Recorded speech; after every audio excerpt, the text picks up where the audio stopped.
Hey, what up, YouTube? It is me, your girl, Nicole Page. If you are new here, welcome, welcome. And if you are a returning subscriber, well, welcome back. In today's video, we will be discussing my full hysterectomy I had in October. If you would like to know about that, just keep on watching. But before the video starts, please, if you are not a member of my YouTube family, please hit that subscribe button and also turn on that post notification bell to all so you can be updated on all my new posts. Okay, let's get into this video. Alright guys, welcome back. Again, I am Nicole Page. Welcome to my channel. If you are new here, welcome, welcome. And if you're a returning subscriber, well, welcome back. I will be discussing today my full hysterectomy I had back in October. So let's do a little backstory on why I had to have a full hysterectomy.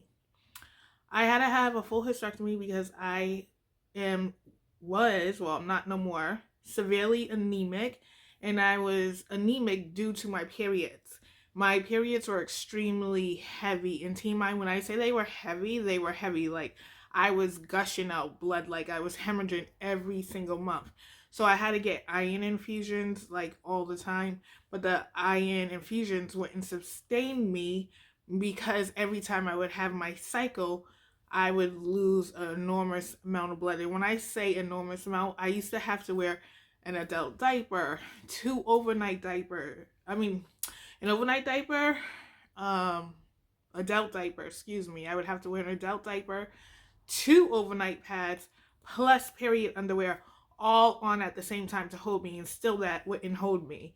I was going through pads and everything like crazy, and this issue I had for a very long time, and I would tell my doctors, like, my periods are extremely heavy, like, can we do something about this? And every doctor I would see would be like, well, let's try this, let's try this, let's try this, and nothing was working. And it was just an ongoing problem of me being anemic and being, not only was I anemic, I have my body makes no vitamin D, so with that alone, that was making me like tired all the time. I didn't have no energy, stuff like that, on top of being anemic. So I was always weak, tired, stuff like that. And then on top of that, I have high blood pressure. So when you have high blood pressure and you're anemic, it causes more problems because your heart is pumping more for the blood to go through your body, which I didn't have enough of. So it was working double as hard. So with all these health issues, finally I was like, you know what? I had enough. You know, my sister who works at a hospital, a very good hospital, you know, I was telling her, like, I had enough, like, this is stressful, I can't live life. I had to call out of work all the time during my cycle. I was a week prior to my cycle, then get my cycle, I was weaker, and she recommended a doctor.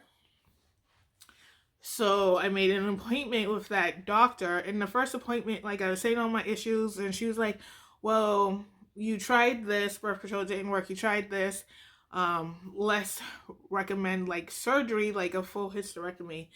And because, you know, I'm like 41 and I already have 3 kids, and all my pregnancies I had issues, that will be a whole nother story.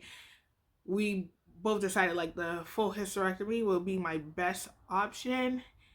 And I was like, I broke down like in tears, like after that doctor's appointment, because it was like the first doctor that was actually listening to me and my problems, not just like, okay, yeah, I understand, okay, we're gonna try this, we're gonna try this, we're gonna try this. This doctor actually heard my voice and understood like my issues. And sometimes, like with your health, you have to take hold of your health. You can't take no for an answer. No, for a long time I took no for an answer because I'm like, they're doctors, they know what they're talking about. Maybe it's not as bad as I think it was, even though I know it was bad because I was hemorrhaging and like all the time. And like, I never knew my period was abnormal until I started dating women. And FYI, I'm bisexual. So I didn't know my period was an issue until I was in a full relationship, live-in relationship with a female. And I was like, we was shopping and she was getting her feminine products, and I was like, that's all you wear? And she was like, yeah, why? I was like, that's not my life, let me show you what I wear, like, let me get my supplies, you know. That's when I realized, my period is not normal. This is abnormal. Like, this is not right. And even as younger, like when I was younger and I first started getting my period, like bleeding wasn't a problem. It was the cramps. Like I would be laid out on the bed crying. I needed medication. Not until I was a full blown adult dating females that I realized my period wasn't right. And then, talking to all these doctors, all different doctors, all my primary care doctors, everyone would say, oh, well, periods can be heavy, it can be this, and it can be that, blah, blah, blah, blah. It was just like a never ending story, trying something, living with it. Until my sister recommended this doctor and she heard me out. So she scheduled my period. She didn't schedule my period, girl. What you talking about? She booked my surgery, but before you have surgery, you have to get all these tests done. So she was all like, before like your surgery, I'm going to give you this medicine. It's to slow down your period, so it will hold you off until your next surgery. And let me say, my primary care doctor was amazing. My primary care doctor, I just want to put that out there, my primary care doctor was amazing. She also heard me out, but like I needed an appointment with an OBGYN doctor, and the hospital I go to, they was booked. So she was like, I don't mind if you go to another doctor and get it fixed out. I'll give you the referral, no problem, because I want you to get the help you need as well. We all know this is a problem. So it wasn't my primary care doctor that I have now. It's my doctor's prior. So, but even with my primary care doctor, it took me multiple times to get her to hear me, even though she did help me, but it took a while for her to get there. You know what I'm saying? But with the doctor my sister recommended, she like heard me out right away. She was like, yeah, we're going to do this. We're going to do this. Okay. Backtrack to the medicine, because I know I'm all over the place. I just wanted to get that out there because I just don't want people to think my primary care doctor didn't do anything. She did. She tried.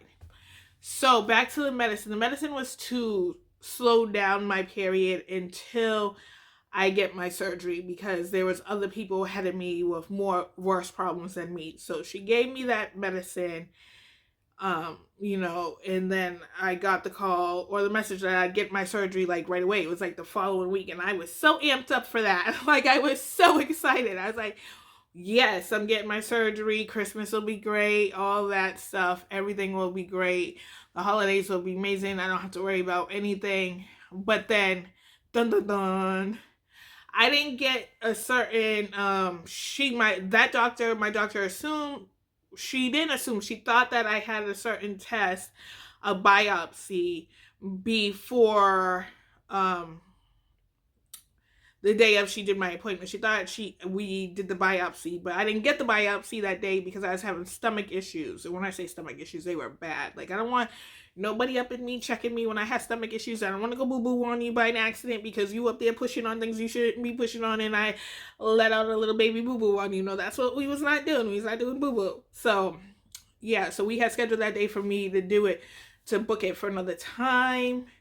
So then we do book the biopsy. I get it done. This biopsy, and I'm saying this biopsy, I'm going to put it down here, what it's called. And let me tell you, sorry, I keep on looking at the screen. I apologize. And let me tell you, this biopsy, I Googled it. I was prepping myself. People were saying, oh, it's the worst pain ever. It's worse than childbirth. And other ones were saying it's this and that. And my sister, who did have it done, she was like, no, girl, it's painful. Yeah, I had it twice. It's very painful. I screamed and, all this. So my sister came with me during this biopsy, this said biopsy, the ring of death, I call it, okay? It was so painful, like so freaking painful. My sister was there, and I kid you not, I was holding her hand, squeezing her hand like I was going through childbirth. Let me tell you, I'd rather go through natural childbirth than ever have that again. It was so painful. I was crying. I cussed the doctor out. I called her a bitch while she was down there doing it, but she was like, but after, I was like, I'm so sorry. She was like, I've been called worse, but I was like, no, I'm so sorry. It was the worst pain ever. I was crying. And then I had cramps and stuff afterwards. Like, I would really rather just go childbirth than have that. And then I had that biopsy done, right? And we're thinking everything's great and everything's going to be great. No one suspected anything to come back. So the biopsy comes back. I have abnormal cells. And I have to get another biopsy, another piece of me. Like, in my head, I was like, you keep on taking pieces of me. I ain't going to need the hysterectomy because I ain't going to have nothing left. You're going to just keep on taking pieces, okay? Just take it all while you're up in there, right? So the next biopsy, which is called this, wasn't that bad. It was fine. It was like a little crampy, and she had to keep on taking pieces. I think for this biopsy, she took 8 pieces, and it sounds like a lot, doesn't it? Was it 8 pieces? Maybe it was like 6. I know she was like 1 o'clock, 3 o'clock, 4 o'clock, 6 o'clock. I know it was a lot, but it wasn't as bad. It was just really crampy. And then, I was like, okay, nothing's going to come back negative for that. But you always think it is because, or positive, excuse me. You think something's going to come back from it and you're freaking out and stuff because I already failed the first biopsy. Now we're in this and now my surgery's pushed back. And like I was totally stressing out. I was stressing out, girl. I was like, I just want it done. Finally, it came back and everything was good. And I was like, yay. So then my surgery is scheduled for October 27th, and I was so thrilled. Like, when we was in the waiting room, I was like probably the happiest person there. So I had my surgery at, I know it was late. I think I got in the surgery, I think at 5 p.m. It is a day surgery, but for me, I opted to be admitted just because, like, I have a young daughter at home. Like, I don't want her to be jumping on me, and just because I had high blood pressure and all this stuff, I didn't want anything to happen at home because I didn't live close to the hospital I was having the surgery at. So I chose to be admitted, and thank goodness I did chose to get admitted. The surgery went great, no complications. We was wailing down the hallway. I was so happy. So excited. One issue I do have though prior to surgery is getting an IV. So that took a while because I have bad veins. My veins are deep. They roll.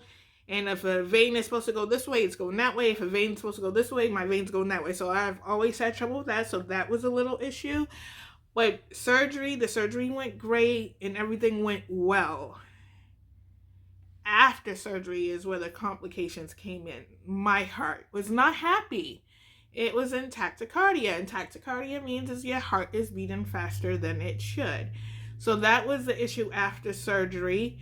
Like, I was put on monitors, I was put on fluids for hours to calm my heart down. Till this day, my heart is still in tachycardia. So now I have to see a cardiologist. But my heart was in tachycardia before my surgery, but they assumed it was because I was dehydrated because you cannot eat or drink prior to surgery. So they thought that was due for me to be dehydrated. But no, boo-boo. My heart was just angry, and it's still angry. So as I sit here, my heart is still in tachycardia. It's fast. Obviously, I'm in tachycardia, but not to the point where they was concerned that I needed to stay longer or any of that stuff. But I am going to be seeing a cardiologist soon to figure out why I am still tachycardia. And then also, after my surgery, I found out I was a type 2 diabetic. So I'm a diabetic now and learning all the things about that. But after surgery, besides being in tachycardia, my recovery was great. I didn't have no issues after surgery besides my skin healing faster than it should over one area of where my stitches were. And let me tell you, I don't know if I mentioned this, I did have my hysterectomy laparoscopic, which means they cut like 3 or 4 incisions on your abdomen, and they use cameras. And then they cut the organs out and it comes out your vagina. Yeah, didn't mean to say vagina because I'm used to, yeah, never mind. Me and my daughter sing a song and it's vagina. But anyways, that was TMI. Should I cut that out? my God, I'm always wanting to cut things out and I don't. But yeah. Anywho's, it comes out your vagine, your little area down there. I didn't bleed afterwards down there, maybe a little bit, like a normal period, like very, very light period. And I called my sister. I was like, "Is this what a period, a normal period looks like?" I could have lived with that. That would have been fine, but not like bleeding to death every day, every month. So yeah, that's the story why I got a hysterectomy. And let me tell you, it's been the greatest decision I've ever made. Like in the beginning, I was sad and I was like I felt like that was a part of my womanhood going away, because that's to me what makes you a woman, is to be able to bear children, and being a mother was my greatest gift. I'm very blessed to have my children, because during my test I found out I had this, which is tissue that grows on the outside of your uterus, and it can cling on to other organs, and that's why I was having these bleeding issues. I'm sorry, I didn't even say why I needed the hysterectomy. But yeah, so I have this, can't pronounce it, but it's basically tissue that grows on the outside of the inside and outside of your uterus, and it can cling on to other organs, and it can cause like you having problems getting pregnant, and obviously the bleeding and everything like that. So I'm very blessed for the children that I have, because my children are like 7.5 years apart, due to because clearly I had problems getting pregnant as well. Um, so I'm very blessed to have my children, but being a mom is the greatest gift I could ever have asked for, and I'm very blessed for the 3 children I have. But when it came down to making a decision for the hysterectomy, like I was sad at first. I was like, is this my womanhood? Am I doing the right thing? Am I gonna feel different as a woman? And I had all these things going through my head. And what is it gonna feel like afterwards? Is my part still gonna work normal when I'm, doing the do's?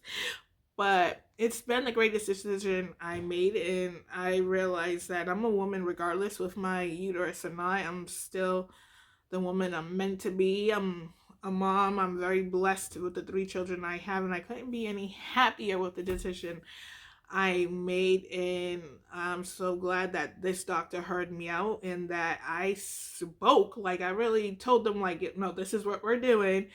But with your health, with anything that's going on in your health, you have to be an advocate for you and your body, because only you know the things that's going on in your body, what's right, what feels right, what looks normal, what feels normal, the pains, the aches, whatever you're going through.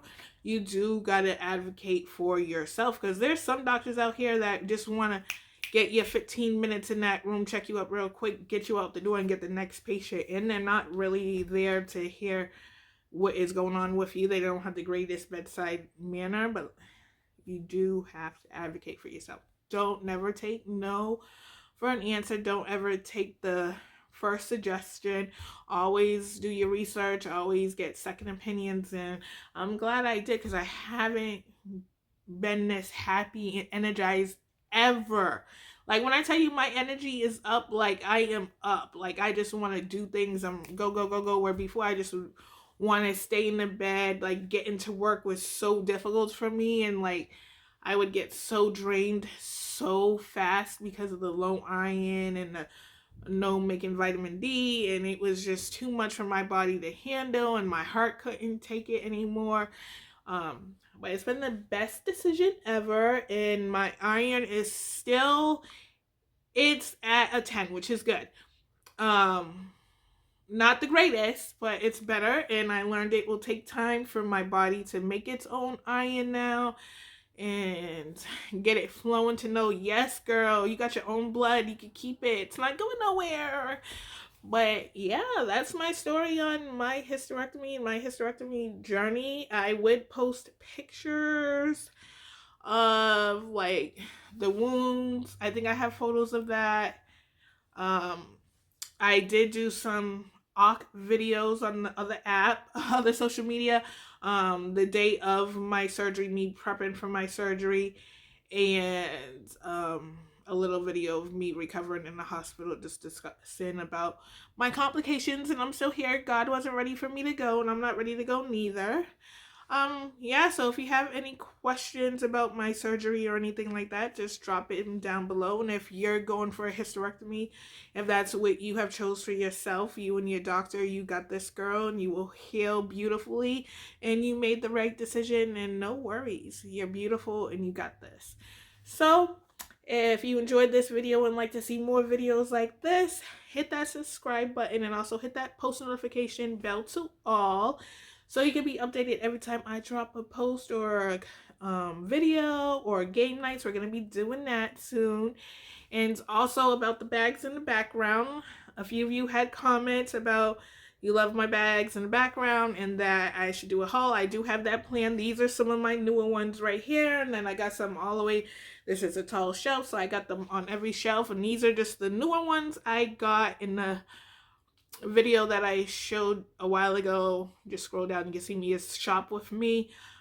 So these are some of the new ones. I do rotate my purses and wallets out because I have so many, but I would do a haul on the newer ones, and I do have a haul coming up soon on some new stuff I got as well. So yeah, I will definitely show you the bags, hence why the price tags are on some of them, because I haven't used them yet and I was waiting to do a haul. But thank you for noticing the background and appreciating the bags.